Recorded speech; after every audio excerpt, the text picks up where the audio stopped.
میں ہوں کامران خان اور آپ دیکھ رہے ہیں شو نیوز۔ آپ کو بتاتے چلیں کہ مولانا فضل الرحمان نے اجمالہ کنڈ میں خطاب کرتے ہوئے کہا ہے کہ ہم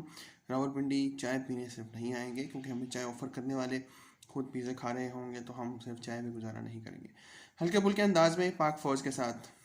ان کی یہ چٹ چیٹ آج جاری رہی۔ اس حوالے سے بہت ہی اہم باتیں بھی D G I S P R major general Babar Iftikhar نے آج کی اور کہا کہ فوج جو ہے وہ سیاست کا حصہ نہیں بننا چاہتی، فوج اس وقت پروفیشنلزم کے مطابق کام کر رہی ہے۔ اور یہی بات جو ہے آج اپوزیشن کے لیڈرز بھی کہتے رہے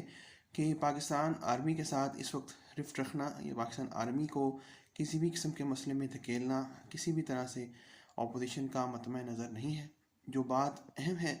وہ یہ ہے کہ تمام تر ادارے اپنے سٹیکس میں کام کریں، اپنی حدود میں کام کریں، تاکہ پاکستانی قوم کا بھلا ہو سکے اور پاکستانی قوم جو ہے آگے پروگرس کر سکے اور انڈیا کا خاص طور پر مقابلہ کر سکے۔